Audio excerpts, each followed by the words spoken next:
Good afternoon, everybody, and welcome to the Israel Brief, brought to you by Lay of the Land. I'm Rolene Marks with today's top stories.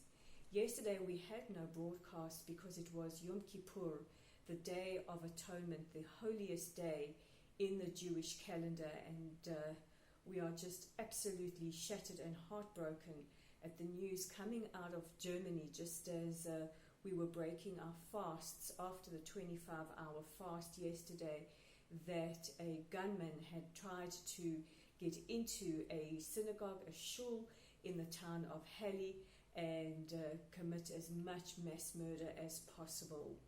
27-year-old Stephen Bellet, who the German media are describing as a neo-Nazi, tried to enter the shul during Yom Kippur services. He fired on the barricaded building and in frustration then opened fire on other people passing by and tragically killed two. It is not known yet if the victims were Jewish or not, but one thing is for sure, he used the most vile anti-Semitic epithets while he live streamed this repugnant crime, which authorities are saying was based on the Christchurch massacre that took place in New Zealand. During his live streaming of the horrendous attack, he spoke about the fact that Jews are to blame for all the ills of the world. He denied the Holocaust. He used the same kind of language that was used in Nazi Germany. Frustrated with his inability to get into the synagogue and kill as many of the 80 to 100 people who were busy praying inside, praying on the holiest day in the Jewish calendar, he threw a grenade into the nearby Jewish cemetery. He also had accomplices who are still at large, and he was injured by police and captured. It is particularly painful to Jews around the world as anti-Semitism rises around the world, and this is not the first time Jews have been killed while at prayer in a synagogue, but that it is happening in Germany with Germany's dark past with regards to Nazism and anti-Semitism is particularly painful.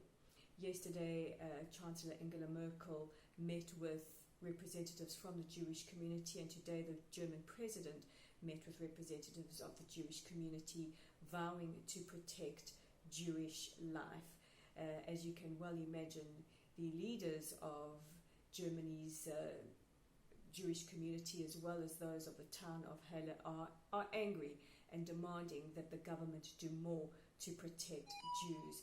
In the last couple of months, there's hardly a week that goes past without an anti-Semitic incident taking place, and Berlin was termed by an op-ed in the Times of Israel Daily here in Israel to be the most anti-Semitic city in Europe. Our thoughts and our prayers are with the German Jewish community, as well as the victims and their loved ones, and we are hoping for swift justice.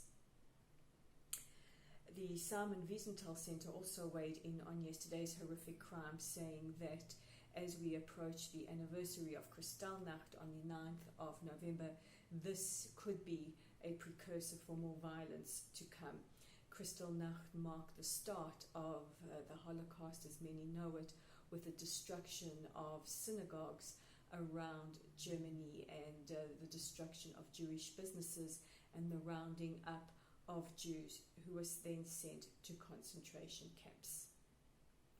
In other news, we are still waiting for a formal government to be formed in Israel, but the latest update on that front is that Yisrael Beiteinu leader Avigdor Liberman, the man they sometimes call the Kingmaker, he put forward his 4-point plan to Kahol V'Levan, the blue and white, as well as Likud representatives earlier today. Both parties dismissed these plans, or the plan, as unproductive. We don't know the complete plan, but we do know that two of Avigdor Lieberman's suggestions is that Gantz forego leading or being the first in a rotating premiership, and also demanded that Prime Minister Netanyahu forego his allegiance with the more right-wing blocs. However, he did not offer any alternatives, and both parties dismissed it as rubbish, with Kachol Levan leader Benny Gantz saying, "We know what our work is here to do, and we will just get on with it."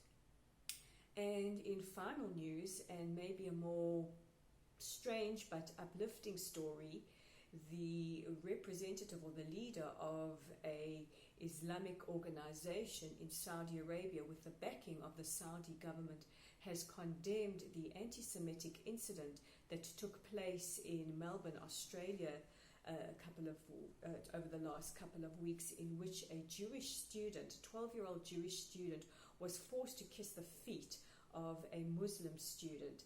They have condemned this, saying that it is in violation of Islamic norms and Islamic teachings, and this is not to be tolerated at all. In other news related to the story, the young boy in question has reported more incidents of online bullying by some of the protagonists who were responsible for threatening to beat him up. He has received threats on his Instagram, including threatening to beat him up if they saw him in the streets, saying, "What kind of headline would that make now?" I don't know what else to say. Anti-Semitism is rising to astronomical levels around the world. There is not a day that is going by without an incident reported wherever it may be it in New York, be it in Germany like we had yesterday, France, in England, or as far afield as Australia. If you are the victim of anti-Semitism, please speak out, please report it, and we call on our friends who maybe are not part of the Jewish community to please use their voices in condemning rising anti-Semitism. Just a reminder that you can check out our online content on our website at www.layoftheland.online. As this is Breast Cancer Awareness Month, the month of October is dedicated to raising education and awareness of breast cancer, which will affect 1 in 8 women as well as men. You can read an article written by myself, how Israel is leading the way in research as far as diagnostics and as far as a potential cure for breast cancer. You can also check it out on our Facebook page, and we are growing. We are now over 600 likes and followers. While you are there, like us and follow us, and don't forget to share our content and help get Israel's narrative out to the world by subscribing to this very YouTube channel. Just simply Google The Israel Brief on YouTube and click on the subscribe button. I'm Rolene Marks. So with this week's edition or today's edition of the Israel Brief, it has been quite a topsy-turvy week with all the Chagim and the observances. And a reminder to check out where in Israel we are tomorrow for our Shabbat Shalom greeting. And I wish you all a peaceful, safe and restful weekend. And Shabbat Shalom.